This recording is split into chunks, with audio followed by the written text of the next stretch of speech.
I spent my childhood in a quiet seaside town where life was simple and consistent. My family had long-standing ties to the community, with my father running a successful insurance agency that made our name synonymous with reliability. My early years revolved around the steady cadence of small-town life, and I found a sense of fulfillment in studying finance. I was captivated by the logic and patterns of money and markets. By the time I earned my degree in finance, I had resolved to follow in my father's footsteps but with a fresh perspective. I wanted to focus on helping people grow their wealth cautiously, emphasizing security over risk. Starting my own practice proved challenging, particularly in a town where everyone knew me as Ryan McCarthy. Yet, I poured all my energy into building on the trusted reputation my father had cultivated. Over time, I developed my own clientele, attracting those who valued my careful approach to managing their money.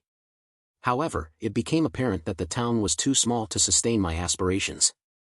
I needed to expand, so I began dividing my time between my hometown and a larger nearby city, seeking to grow my client base and secure a more robust future. This weekend, it was our turn to host our monthly gathering. Our close-knit group of 3 couples, met every 4 to 6 weeks, typically at one of our homes. The usual crowd consisted of Laura, my wife Erin's best friend, and her husband, Brad, along with our neighbors Amanda and her husband Stan. Occasionally, others would join, but this was our core group. We were all in our late 20s and child-free. Laura and Brad had chosen not to have kids, while Stan had 2 children from a previous marriage who lived with his ex-wife, though he longed for custody. The gatherings were a mix of food, drinks, and themed activities. Sometimes, we played trivia games or watched sports on TV. When hosted at Stan's house, the pool often became the centerpiece if the weather cooperated. Erin and Laura, especially, took charge of organizing these events, usually with a flurry of phone calls to coordinate the date and ensure everyone could attend. Erin loved chatting and planning, thriving in the social buzz of it all. She was a curvy woman with wavy light brown hair and a penchant for playful flirting, something that occasionally irked me. While she enjoyed the attention, I trusted her not to cross any boundaries. I'd grown up in a coastal town in Washington, where my family still resided. After earning my finance degree from the state university and passing the certification exams to become a financial planner, I dove into my career. I was naturally introverted but deeply fascinated by market trends, statistics, and economic history. My dad's well-established insurance business gave me a strong foothold in the local financial scene, and sharing office space with him helped me transition smoothly into the industry. Many of his longtime clients became mine as well, drawn to the stability and reliability our family name represented. During my first year, I steadily built my reputation, providing my clients with strong, consistent returns that often outpaced the market. I prided myself on personal service, meeting clients regularly and understanding their goals. However, as my second year began, I realized that the town's limited population couldn't sustain my ambitions. With broader financial goals in mind, I decided to expand my practice to the city, maintaining my hometown office while seeking new opportunities. The drive between the 2 locations was manageable at just 2.5 hours. The weather was perfect for our party, so we decided to eat outside on our spacious deck, complete with a barbecue and an outdoor kitchen area. "What theme should we go with tonight?" I asked Erin. "Let's play a game," she said enthusiastically. "Something lighthearted and fun that everyone can enjoy." "Doesn't that sound good, Ryan?" she added with a beaming smile. These gatherings often became a subtle contest to see who could host the most enjoyable evening, but I mostly looked forward to the good food, drinks, and company. As Erin busied herself with final preparations, I started setting up the grill, my thoughts wandering to the group arriving later. First, there were Laura and Brad. Laura, Erin's friend from high school, was a little overweight but carried it well. Brad worked as a diesel mechanic in the city. He was an easygoing guy who didn't seem to mind when Laura flirted or showed off. Then there were our neighbors Amanda and Stan. Amanda was understated in appearance but had a toned, athletic build and sharp intelligence. Out of everyone, I felt I had the most in common with her. Stan, a golf enthusiast, was trim and slightly arrogant at first, though I'd grown to like him. He was clever, funny, and added energy to our gatherings. The doorbell rang, signaling the start of the evening. Our friends were beginning to arrive, and I set aside my musings to greet them, ready to enjoy another lively night on the deck. My plan was to spend 1 week each month in my hometown, staying with my parents and meeting with clients and prospects. So far, the arrangement worked well. In the city, I shared an apartment with Ethan Bell, a college friend who worked in IT for a major bank. Ethan was creative and full of ideas, so I was surprised he chose such a structured career path. We rented a 2-bedroom apartment in the trendy Elmwood district, close to downtown. It was a vibrant, youthful area with bars, restaurants, and boutiques within walking distance. My office was also just a short walk away, which made the location ideal. It was at one of these neighborhood bars that I met Erin. She worked at Harper's, a popular restaurant and bar about 2 blocks from my apartment. The third time Ethan and I visited, I struck up a conversation with her. To me, Erin looked like something out of a magazine, stunningly attractive and effortlessly confident. She was tending bar that night, and we got to talking. She asked me a lot of questions about my life, career, and goals. Honestly, I was surprised she seemed so interested in me. I was an average-looking financial planner, while she was gorgeous. In high school, I had a steady girlfriend, Candace Martin. She was smart, attractive, and a lot of fun. We tried to keep the relationship going during college, but the distance made it impossible. I dated casually during those 4 years but never had another serious relationship. That night at Harper's, as we left the bar, I considered asking Erin out. I even got the impression she was waiting for it. But I hesitated, worried about being rejected and needing to avoid Harper's in the future. "She's really into you," Ethan said as we walked back. "You should ask her out before someone else does." His words pushed me into action. The next night, I returned to Harper's alone and asked Erin out for Sunday night. From there, we started dating. I was a little intimidated. She was far more confident than anyone I'd been with, but Erin made it clear she was into me. It wasn't long before our relationship became deeply physical. Erin was unlike anyone I'd ever been with. By that point in my life, I'd had a handful of partners, including Candace, and had done some exploring, but Erin was on another level entirely. She was adventurous, uninhibited, and open to everything. It amazed and thrilled me, though I occasionally wondered how she gained such confidence. Her experience was undeniable, but I avoided the topic, worried it might lead to comparisons I didn't want to confront. That evening, everyone was sitting on our deck after dinner. We'd each had a couple of drinks, and I was working on my 3rd glass of wine. I chatted with Brad, who told me about his hopes of being promoted to manager at the diesel shop where he worked. He mentioned the owner was highly religious and asked if I thought attending his church might help his chances. I advised him to be genuine if he chose that route, otherwise, it could backfire. As we talked, Laura said, "So, Erin, what's the plan for tonight?" Erin stood up with a grin. "Okay, everyone, keep an open mind. Remember, it's just for fun. We're playing truth or dare." Brad and Stan cheered enthusiastically, while Amanda and I exchanged glances, both less thrilled. The game started innocently enough, with light-hearted questions like, "Who was your first celebrity crush?" or "How old were you when you had your first kiss?" Things took a turn when Stan dared Erin to remove either her top or her shorts. "Wait a second," I interjected, but Erin laughed it off. "Relax, I've got underwear on, it's like wearing a swimsuit," she said. Before I could object further, she whipped off her top, revealing a lacy white bra. Brad and Stan whistled, and Laura cheered, "You go, girl." Erin was clearly enjoying the attention, and while I kept quiet, I wasn't thrilled. The game escalated when Laura dared to flash everyone. Unlike me, Brad encouraged her. She obliged, laughing as she lifted her top. Most of the group found it hilarious, though Amanda and I were noticeably less amused. When it was Erin's turn again, she dared Stan. He chose dare, and she said, "Flash for 10 seconds. Amanda immediately shot back, "Don't you dare." But Stan stood up, unbuttoned his shorts, and dropped them along with his boxers, gyrating for effect. Erin and Laura were laughing and staring, while Brad nearly fell out of his chair from laughing. Amanda looked furious. "I'm leaving," she snapped, standing up. "Stan, you can either get dressed and come with me or find your own way home."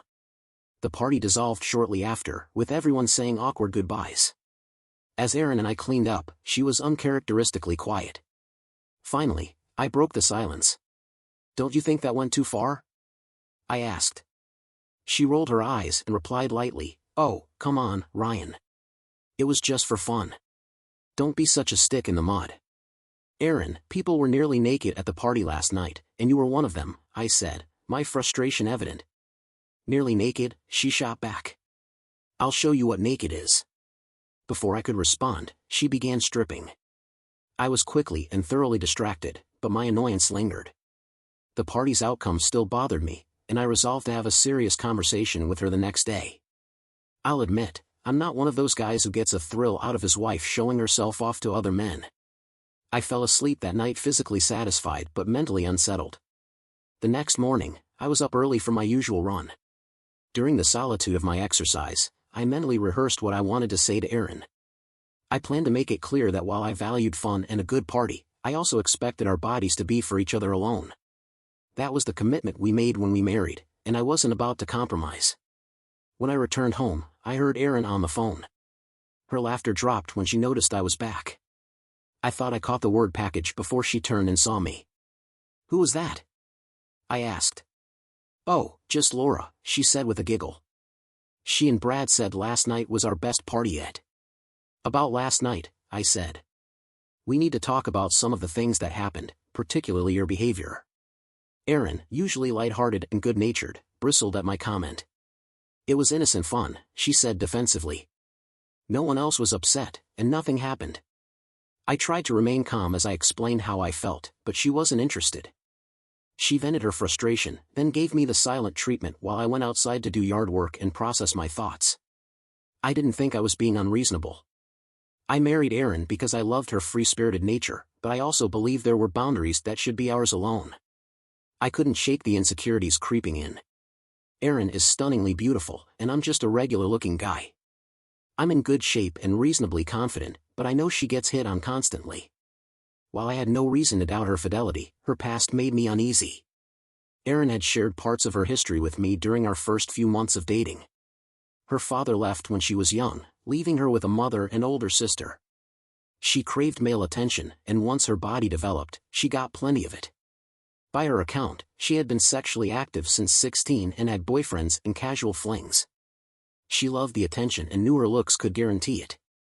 I tried not to dwell on her past, but it occasionally stirred my insecurities. Our first major test came at a holiday party the following Saturday. We hadn't formally defined our relationship as exclusive, but in my mind, we were. Erin had told me she loved me, and to me, love and exclusivity went hand in hand. When I saw her outfit that evening, my eyes nearly popped out of my head. She wore a red dress that barely covered her chest. "You like it?" she teased. "Erin, you look amazing, but wow, that's a lot. Some of my clients will be there, and it might be a bit too much." Erin rarely got mad, but comments about her appearance always touched a nerve. She accused me of thinking she looked trashy and worrying she'd embarrass me. I apologized, though tension lingered as we headed to the party. The house was a gorgeous, hillside property, decked out with holiday decorations and plenty of food and drinks. Some of my colleagues were there, along with people from college and my gym. Erin drew plenty of attention, especially from men whose eyes barely left her cleavage. She stayed by my side, and as a result, I was suddenly the life of the party. At one point, I went to grab us drinks. When I returned, I found Erin chatting with a guy I vaguely recognized from college, Clyde Lane. He was one of those slick, arrogant types, good-looking with a smarmy smile. He acted like we were old friends, and Erin was soaking up his attention. I managed to steer her away, but as parties went, we eventually drifted apart. I got caught up in conversations with colleagues who shared some great business tips. Over an hour passed before I realized I hadn't seen Erin. I casually searched the living room, kitchen, and patio. No sign of her, or Lane. Stepping outside, I scanned the group smoking in the cold air but found nothing. Then I heard her laugh. It came from down the street. As I walked toward the sound, I saw Erin and Lane strolling together. She noticed me and waved. "Oh, hi, Ryan." "Clyde was showing me his new BMW," she said cheerfully. "She's a handful," Lane said, smirking. "I mean the car," he added with a laugh. Erin seemed perfectly at ease, but something about the scene unsettled me. Her hair was slightly tousled, and her dress looked a bit rumpled. "I'm heading out," I said, keeping my voice steady. "Do you need a ride?" "Of course I do." "Why wouldn't I?" Erin asked, confused. Lane clapped me on the back. "Good seeing you again," he said, extending his hand. Fueled by irritation, I gripped his hand hard. His grin faltered as my grip tightened, and his knees buckled slightly. "You're hurting him, Ryan," Erin cried. "Oh, my bad," I said, releasing him. Without another word, I walked to my car. By the time I buckled up, Erin had caught up with me. That night marked our first big fight. Erin was breathtakingly beautiful and sexually adventurous, things I adored, but her need for attention from other men unnerved me. We hadn't formally defined our relationship yet, but in my mind, a steady sexual connection and talks of love were the adult equivalent of going steady. I dropped Erin off at her place, ignoring her puzzled look when I told her I'd be staying at my own apartment that night. "Oh, honey, come on up. Nothing happened with Clyde, we were just having fun," she said. "Well, I think I've had enough fun for one night. See you later," I replied and drove off. She called and texted, but I ignored her. Life went on as usual for me, and I threw myself into work. My next week on the coast was approaching, so I decided to leave Saturday morning instead of my usual Sunday night. When I called my mom to let her know, she was delighted to have me for the extra day. It was a productive week back in my hometown, full of client meetings and steady business. With my coastal practice thriving and my city-based clientele growing, my professional life was on track. A week ago, I would have said the same about my personal life. Now, I wasn't so sure. Erin kept texting and calling, but I kept my responses brief. She asked when I'd be back, and I told her Friday night. The moment I walked through the door that evening, the doorbell rang. I opened it to find Erin standing there in a raincoat, holding a small, wrapped gift. "This is for you," she said, handing me the package. Inside was a vintage skeleton key. "You hold the key to my heart," she said softly. I stared at her, a swirl of emotions tugging at me. Then she unbuttoned her raincoat, revealing a figure that looked like something out of a magazine. Every teenage fantasy came to life. Whatever resolve I had melted away in an instant. Later, as we lay together, I finally asked her about the party with Lane.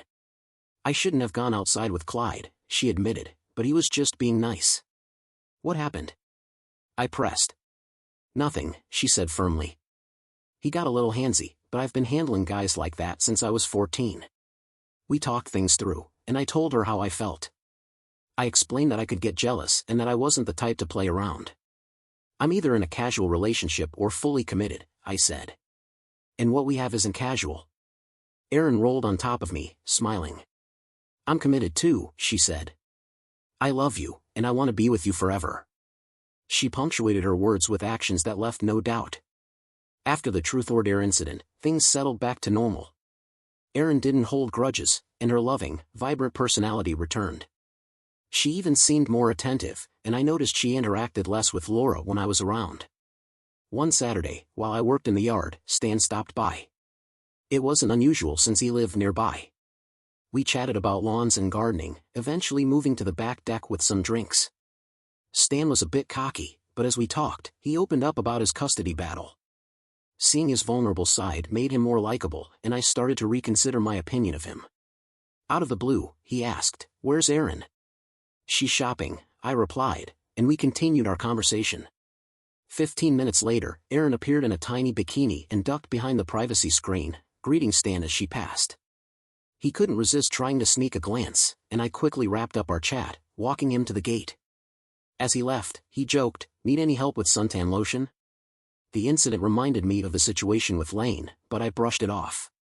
Our relationship has improved significantly since then. I'd forgiven Erin for her earlier behavior, reasoning that we hadn't been fully committed at the time. Now, we were. She was affectionate, fun, and sexually adventurous, the kind of woman every man dreams about. I loved being seen with her, and as time went on, Erin began hinting at our future together. I had been thinking about it too. On one hand, I wondered if Erin was the right long-term match. On the other, no one could compare to her. Eventually, I made up my mind. I proposed to her, surprising her with a Caribbean vacation to celebrate. She was thrilled, immediately calling her mom and Laura to share the news. My parents were happy too, though my dad seemed a bit hesitant. The resort was breathtaking, with pools, bars, and a private beach.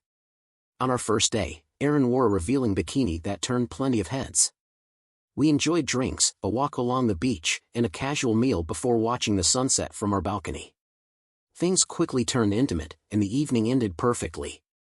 The staff at the resort was attentive, especially the beach boys, young men in their early 20s who catered to guests.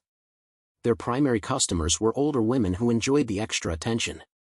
Erin, with her skimpy bikinis, naturally caught their eye.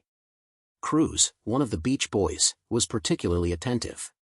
One day, I suggested renting a jet ski, but Erin wanted to work on her tan. I went out for an hour of fun on the ocean and returned to find Cruz massaging Erin's bare back. It even seemed like he might have been touching more than just her shoulders. "What's going on here?" I asked, my voice calm but firm. Cruz quickly stood up. "I didn't want Miss Erin to get sunburned, so I was applying sunscreen," he stammered. "I'll handle it." "Thanks," I said, dismissing him. "Erin, what was that about?" I asked quietly. "What do you mean?" she replied, feigning innocence. "Your top is undone, and he had free access to your body. Was he feeling you up?" "Oh, relax," she said. "He might have touched the sides a bit, but my body is only for you." I pushed the incident aside, determined to enjoy our time together. Soon after, I suggested a siesta, and Erin quickly agreed, knowing what I meant. By the time the vacation ended, we were planning our wedding. On the flight home, I reflected on the incredible trip, though I couldn't entirely forget Cruz and his hands on Erin. After the weekend, Stan stopped by again, and life resumed its usual rhythm. Work was rewarding, and my financial goals were progressing nicely. Erin still worked at Harper's, mainly during lunch shifts, leaving us plenty of evenings together. She didn't need the money but liked having her independence. As summer began, Erin and Laura planned another couples gathering, this time at Stan and Amanda's place in mid-July. It would be a pool party. When I heard this, I immediately told Erin, none of the bikinis from the Caribbean. "I'll wear the red one," she teased. "No way," I insisted. "Strangers seeing you is one thing, but not our friends." She didn't argue, and I thought the issue was settled. Then, on the Tuesday before the party, my mom called. My dad had suffered a heart attack and needed bypass surgery. Erin held my hand as we rushed to the hospital, trying to keep me calm as I worried about my dad and how my mom would manage without his steady presence. When we arrived at the hospital, we learned the surgery had been successful and my dad was expected to make a full recovery. I stayed with him that night while Erin and my mom went home to rest. The next day, Dad was in good spirits, working on a crossword puzzle. We spent the day at the hospital, but it was uneventful. I could tell Erin was restless, so I suggested she head back home. She hesitated but eventually agreed. Thursday was spent helping my parents settle in. I watched baseball with Dad, and though we admitted it was boring, we both agreed it was necessary downtime. On Friday, I called Erin. She asked when I'd be back, and I told her not until Sunday at the earliest. She reminded me about a party that weekend, which I'd completely forgotten. I apologized and asked if she still planned to go. She said she wasn't sure but mentioned Laura and Amanda's sister were pressuring her. By Saturday, Dad seemed more fatigued than usual. I encouraged him to rest while I helped Mom around the house. I spent hours organizing the basement, setting up new storage racks, until Mom called me for dinner. "Dad's already asleep," she said softly as we sat at the table. "Good. He needs the rest," I replied. Afterward, I went back to the basement, losing track of time until I realized it was nearly 10 p.m. "I need to call Erin," I muttered, dialing her number. "Hey, what's going on?" I asked when she answered. There was noise in the background. "Hi, honey. I'm at Stan and Amanda's. We're having a great time," she said, sounding distracted. "Oh, that's right, the party. How's my dad?" There was a pause before I heard a high-pitched scream followed by laughter. "What's going on?" I asked, my concern growing. "What, honey?" Erin laughed, clearly enjoying herself. "How much have you had to drink?" I asked, uneasy. "The connection isn't great," she said, her voice cutting in and out. "Can I call you back?" "No, I'll call you back," I said, frustrated. Before I could hang up, the line stayed open. Suddenly, I heard Stan's voice, clear as day, "Take that top off, too." This was followed by more laughter. I thought I heard Erin's voice, but the call disconnected. It was obvious they weren't just playing games. What the hell is going on? I wondered aloud. Too tired to drive back but needing answers, I called an old neighbor, Greg Taylor. "Greg, can you do me a favor?" I asked. Take some photos of what's happening at Stan and Amanda's. I need to know what's going on. On it, Greg replied. I gave him directions and explained where to position himself to get a view of their backyard. Thanks, man, I said, relieved. I finished my work, turned off my phone, and went to bed, too exhausted to think. The next morning, I woke to find several photos from Greg waiting for me. They were worse than I imagined. Photo 1, Erin completely unclothed with Stan. Photo 2, Brad unclothed, grabbing Erin.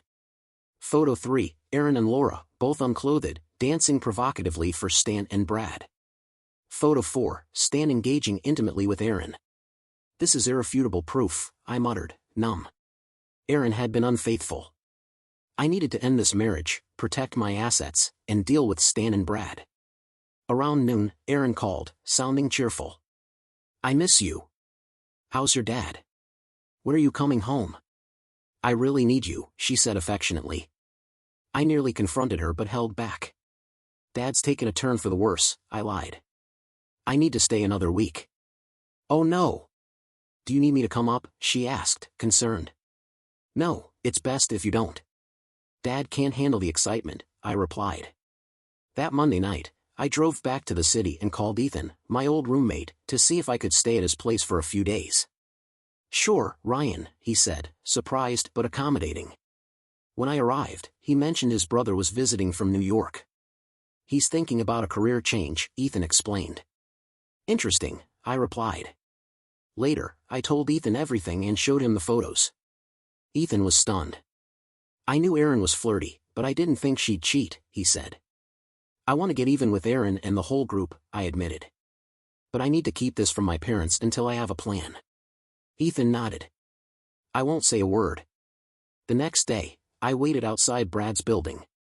When I saw him heading to his truck, I waved. Brad. Let's grab a beer, I suggested. He looked surprised but agreed. At a quiet tavern, after we ordered beers, I leaned in. What happened Saturday night? Just another typical party, Brad shrugged. This is typical? I asked, showing him one of Greg's photos. Hey, man, the girls took their clothes off. It didn't mean anything, Brad said, trying to downplay it. Okay, no big deal, I said, then leaned closer. But what do you think your boss would say about this? Brad froze, knowing his boss was very religious and he desperately wanted a promotion. He stood to leave, but I shoved him back into his seat. Sit down and shut up, I ordered. I have questions, and unless you want your boss to see these photos, you're going to answer them. Brad looked panicked. Okay, he agreed. For over an hour, he spilled everything. He told me Erin and Laura had been on the poorer side in high school, often teased for their outdated clothes and cars. But their looks gave them an edge. By 15, they both had boyfriends and likely became sexually active around that time. I clenched my fists but stayed silent, letting him talk. Brad continued, explaining that Erin had told Laura, all I want are nice clothes, a nice car, and a nice house. I like sex, so I don't mind trading it for material things. The wealthier, the better. So she's always been like this? I asked, trying to stay calm. Yeah, Brad nodded. When you started dating, she had a boyfriend. She told Laura she thought you had better prospects, so she kept seeing both of you for about 3 months. I felt a surge of anger. So she was with both of us at the same time? Yeah, Brad said, sipping his beer. And since you've been married, I know of at least 2 other guys she's been with. Who? I demanded. I don't know all the details, but one was a guy named Malcolm or something. She said you knew him. My mind immediately went to Lane, the guy we met at that party before we got married. I sat there, fuming, while Brad casually drank his beer, unfazed by the bombshells he'd just dropped. So, if someone wealthier with a nicer car and house came along, Erin would leave me? Yeah, she would, Brad confirmed without hesitation. I sat in silence, processing everything. Finally, I asked, what happened on Saturday? Was Amanda involved? Brad shook his head. No. Amanda left early because her sister's boyfriend got into a fight. That's when the rest of the group started. So Amanda doesn't know what happened? I asked, feeling slightly relieved. No, and don't tell her, Brad insisted. I nodded, then asked, "Does it bother you that Laura's with other guys?" Brad snorted. "We're not married. Laura calls me her husband, but we've never tied the knot. I care about her, but marriage? Not with her. That's why we don't have kids." It was time to leave. Back at Ethan's place, I told him everything. Brad's revelations had initially left me feeling hollow, but the sadness quickly morphed into anger. I was embarrassed thinking about how many people might have laughed at me behind my back. Ethan noticed my mood as he worked on his laptop, occasionally asking a few questions before plugging in his headphones. I sat there drinking wine, stewing in my frustration, until finally Ethan unplugged and asked, "Has Erin ever met Chris?" "No," I replied, confused. "I haven't seen him since college." "Why?" Ethan just shook his head and resumed typing. A few minutes later, he looked up with a sly smile. "Can you get $30,000 quickly?" "Yes, but why?" I asked, now intrigued but cautious. "And I need you to lease a BMW for 6 months if this works," he added, his fingers flying across the keyboard. "Why?" I pressed, growing more curious. Ethan leaned back, grinning. "I have a plan. It'll cost $30,000 and a BMW lease, but trust me, it'll be worth it." He explained the details, and I listened intently. His plan involved Chris, a charismatic college friend, posing as a wealthy New York investment banker to seduce Erin. I would play along, act normal, and let the plan unfold. "Chris has 5 months before his play starts, so he has to pull this off by then," Ethan said. When Chris arrived at Ethan's condo Thursday evening, we exchanged pleasantries before diving into the details. "Are you okay if I sleep with her?" "I mean, she is your wife," Chris asked seriously. I stared at him, feeling detached. "I don't care. After all, she's probably been doing it with others already." With that, we started planning. I provided Erin's work schedule and emphasized the need for secrecy. The week passed uneventfully. Erin acted normal, and I did my best to hide my thoughts, blaming any odd behavior on worrying about my dad. By Thursday night, I was eager for an update. At Ethan's condo, Chris laid out his progress. "I've been to Harper's 3 times. First, I made sure she noticed me. Second, we had a light conversation.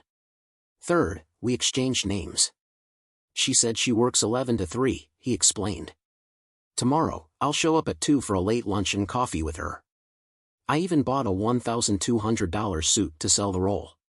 The following week was uneventful, but I couldn't stop thinking about what was happening between Erin and Chris. One evening, Erin came home late, and I couldn't help but wonder why. It felt like waiting for the next episode of a suspenseful TV series. By the next Thursday, Chris had more to report. "We had coffee last Friday," he said with a grin. Erin mentioned she's married but hinted at problems, making herself seem available. We set a lunch date for Tuesday. He added that he subtly hinted at his wealth, revealing it bit by bit. As the days passed, Erin became cooler toward me, a good sign. On the day of their lunch date, she came home late, claiming she'd worked late. I played along, knowing better. Our interactions grew increasingly distant, and even our intimacy felt more mechanical than emotional, making it easier for me to detach. When I told her I needed to head back to my parents' house for a week, she offered to come along, but I brushed it off. "No, it's fine. I'm just helping out and staying through next week to meet clients." Thursday night, Chris was beaming. Our lunch turned into a kissing session. "She mentioned you'd be out of town, so we made plans for Friday night," he reported. I felt a mix of anger, betrayal, and satisfaction. The plan was working, but I still couldn't fully believe it. Over the next few weeks, Erin and Chris' relationship progressed as expected. By the end of the month, I was certain they had slept together. While I stayed with my parents, Erin was conveniently busy with Chris. At home, she began pulling away from me completely. It was bittersweet, but necessary. Occasionally, I'd catch glimpses of the woman I once loved, but they were fleeting. After 3 months, Chris started expressing his love for Erin and asking for commitment. By then, she was fully convinced he was a wealthy investment banker with a posh Manhattan apartment. "She talks about you like it's over," Chris reported during one of our meetings. "She said she just hasn't had the conversation with you yet." A few weeks later, Erin casually mentioned, "Laura and I are planning a spa weekend in California. Is that okay?" I knew she was actually going to Pocatello with Chris. Sure, have fun, I said, pretending not to know. That night, she was unusually affectionate, almost as if trying to ease her guilt. Chris planned to propose to Erin during their weekend getaway, using a $500 cubic zirconia ring that looked convincingly real. At our next meeting, he showed me a photo of Erin beaming with the ring. She accepted, he said. She's planning to talk to you about leaving this week. When Erin finally approached me, she seemed nervous. Ryan, we need to talk, she said hesitantly. What's wrong? I asked, feigning ignorance. She took a deep breath. I think it's time for us to separate. I've met someone else, and I want to be with him. I acted shocked, letting my voice tremble. What? We're married, Erin. I can't believe this. She avoided my gaze. I'm sorry, Ryan, but it's over. I need to move on. Switching from shock to anger, I shouted, I won't let you leave. We need counseling to work this out. She seemed taken aback by my reaction, but I could tell she was desperate to end things quickly, exactly what I was counting on. A few days later, Erin came home and placed a document on the table between us. This is what I'm suggesting, she said quietly, barely meeting my eyes. I'll give up any claim to your assets, our house, your car, everything. All I ask for is an immediate divorce. I put on the performance of a lifetime, pretending to be utterly shattered. I can't believe you're doing this, I whispered, my eyes red from the fake tears I'd summoned with a few drops of Visine. But if this is really what you want. I signed the papers with a trembling hand, maintaining the act until the very end. As Erin left with the documents, I noticed a spring in her step. She believed she was about to start a new life with a wealthy man in New York. In reality, she was walking into the final stage of the plan. It was mid-September, and the divorce would be finalized by October 5th. Erin had relinquished any interest in my assets and thought she'd be married and living in Manhattan by the end of October. That Thursday, we met at Ethan's condo to finalize the plan. Chris would stay in the rented condo for the next 2 weeks to maintain the charade. On the Friday they were supposed to leave for New York, Erin would return to our house to gather her belongings.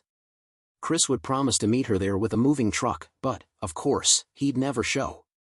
By the time she realized what was happening, Chris would be gone, along with her dreams of a new life. He told her his last name was Sims, Ethan said with a smirk. She'll have a hard time finding him, and if she tries, it'll be expensive.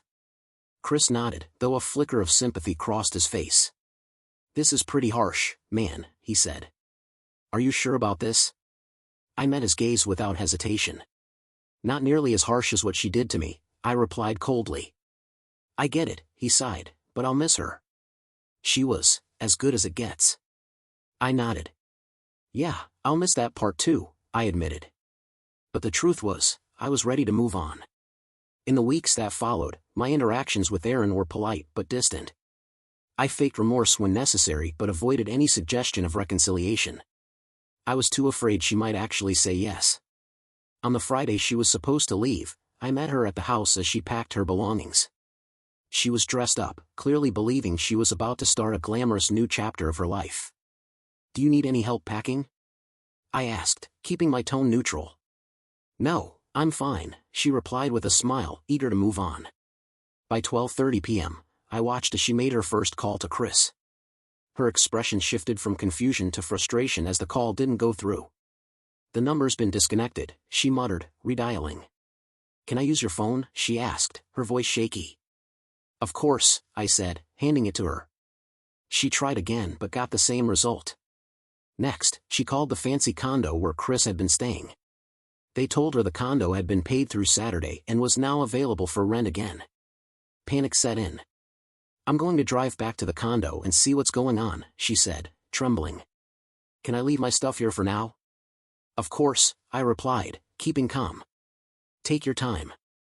She left in a hurry, and I didn't hear from her for the rest of the weekend. I knew exactly what she was going through, confusion, panic, and the dawning realization that she'd been played. While she dealt with her shattered dreams, I set phase 2 into motion. I sent out 3 packets containing photos from the party where Erin had been unfaithful. Packet 1 went to Brad's deeply religious boss with a note, I believe a man's moral character is reflected in the quality of their work. Don't you? Packet 2 went to Stan's ex-wife with the message, look at what your ex is up to. Thank goodness the children are with you. Packet 3 went to Amanda, accompanied by, I guess you and I missed the best part. Sorry to bring you this news, but you deserve to know. Once things settle, how about that drink? I signed each note with my name and phone number. One last piece of unfinished business remained, Lane. I considered asking Ethan to come up with something for him too. As expected, Erin eventually tried to rekindle our relationship. She showed up on Monday night, acting as if nothing had happened. Hi, honey. Sorry about our little misunderstanding, she said with a forced smile. I'm home for good. I stared at her coldly. Erin, you destroyed my life, I said with contempt. This is not your home. You were planning to run off with someone to New York, remember? No, I've changed my mind, she insisted, desperation creeping into her voice. It's you I want. I was done pretending. Forget it, I said bluntly. Get the hell out of here and never come back. She resorted to her old tactics, quickly stripping off her top and unhooking her bra, trying to seduce me. But I didn't budge. As I shut the door in her face, I said, say hi to Chris for me. I glanced out the window and saw her standing there, her expression blank as she began to piece together the truth about Chris. His real name had never been mentioned in any of our conversations, and she was only now realizing the depth of the deception. As I turned away, I noticed Greg, my neighbor, leaning over the fence to get an eyeful of Erin standing there topless. I chuckled to myself. Last I heard, Erin was living with Laura. I'm sure she'll be auditioning for her next prospect. As for Brad, not only did he fail to get his promotion, but he was also fired and left town, abandoning Laura. Stan's story ended worse. He lost more custody rights after the photos played a significant role in court. One Saturday night, I got a frantic call from Amanda. Stan's coming to your house, she said, her voice shaking. He's drunk and has a weapon. He knows you sent the photos. I quickly grabbed some blankets and pillows, making a dummy on the lounge chair outside under a dim light. Then I hid behind the privacy screen, armed with a baseball bat. Stan pounded on the front door before heading into the backyard. He fired twice into the dummy before I swung the bat, breaking his arm and making him drop the weapon. My next swing neutralized any further threat. Then I called the police. With the weapon and shots fired, there wasn't much of an investigation. I had been defending myself, and Stan faced serious charges.